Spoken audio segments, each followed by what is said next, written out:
Hi, everyone. Welcome to another video. My name is Chris Scappatura. I'm here with Dr. Sharif Ibrahim. Today, we're going to be discussing carbs and fat. Sharif, let's talk about the two components themselves, and then we'll get a little bit deeper into the science and some of the actual studies that have been done. Thank you very much indeed, Chris. I have discovered this problem recently since we have had the new technologies. One of them is the continuous glucose monitoring, which is really very helpful because you can find out where the problem is. Many patients whom I have seen recently, they are doing really the maximum level of effort. They're working really very hard with their diet, with exercise, everything. They're working by the book, actually. And eventually, when we come to evaluate the outcome, it's not really very good. I just really went back and I just tried to find out exactly where the problem is. The common thing is that they are moving too far actually to adopting fat, their preferred diet, and they are going away from carbs and they're looking for something like ketosis. Am I doing really a very good nutritional ketosis here or not? So they are really very obsessed by going in that direction. The other issue, which is really not helping at all, if they look into their blood sugar level within 3 hours after the meal. And that was not really helping them because the carbs actually affect the blood sugar in the first 3 hours after the meal, while the proteins and fat affect the blood sugar after 3 hours. So it's between 3 hours and 8 hours. So if you are only looking at this 0 to 3 hours window, then you're not going to pick up the problem which taking too much fat is causing. A lot of people have experienced this and don't even know it. The example in North America, Chinese buffets are all the rage. And about 3 hours later, everybody's in a sleep pattern or they've burnt up all the carbs because there's all those carbs in a lot of those buffets, especially the rice and all those things. So if you've ever experienced that, Sharif's point about that 3-hour window is exactly what's going on. So Sharif, let's go back and talk a little bit more about the fat. What type of fats are we talking about here? Because you and I have talked about good fat and bad fat. And then what does it actually cause the body to do? The main issue, we are talking about the effect of fat on the hypothalamus, the energy balance center. If we take saturated fat, like palmitic acid, the type of fat which you get from palm trees or we get from meat, dairy, and other dairy products. Palmitic acid is one of the things that can cause inflammation of the energy balance center. The other thing that causes inflammation is trans fat.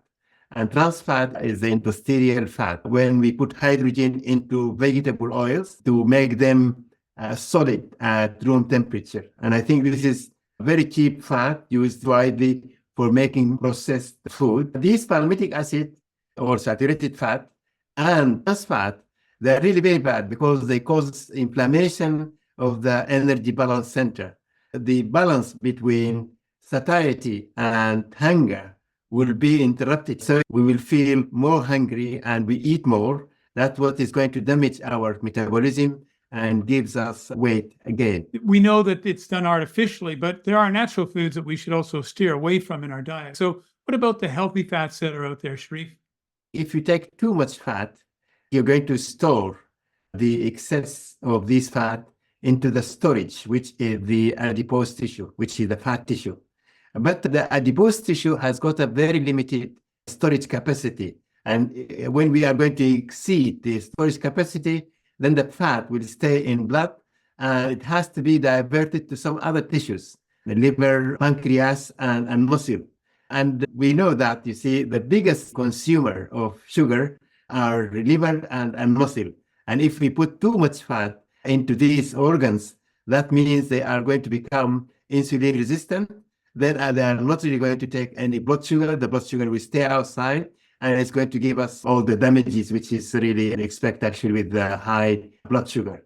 Even the healthy fat, we have to be a little bit more careful to take them in moderation, and healthy fat, which is processed, because sometimes the processed healthy fat might be damaged by oxidation, for example. So we have to be very careful about the amount and the quality of the healthy fat we are taking. So what's the solution for all of this issue with fat, Sharif? What we should really focus on is having a healthy metabolism. And healthy metabolism means we are really moving from one source of energy into the other source swiftly and comfortably without any problem. For example, if we have enough sugar, then we are burning sugar. And when our sugar stores goes too low, then we can spontaneously move to burn fat. To do that, we should really go back again to balanced diet. Balanced diet is you have a meal which is real food, natural food, organic, clean food. The ideal meal should really contain good carbs, low vegetables, and low sugar fruits and beans. And if we are going to include fat, then we should really go for healthy fat, avocado, olive oil, coconut oil, nuts and seeds. These are all really very good, and they work together because they contain a lot of nutrients and they contain a lot of fiber. And you need the fiber actually to slow down the absorption of sugar and the absorption of fat. And you need the nutrients to convert these food into energy. There's quite a lot of evidence in research which showed that things like paleo diet and Mediterranean diet, they improve metabolism, and they are proven to correct metabolism and to help people to lose weight and enjoy their good quality of life. So as we say in almost every video, it's just a matter of creating balance in your diet.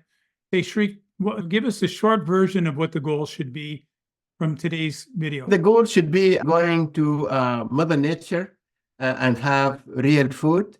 We should really do both carbs and fat and make sure we are having adequate amount of oxygen. Then you can process sugar in the mitochondria, which is the energy plants. Deep breathing in the morning helps you to have some really good oxygenation of the body. Then practicing cardio exercise, that is going to strengthen the function of the lung and the heart. The lungs extract oxygen from the environment, and the heart transport the oxygen and nutrients to the whole body.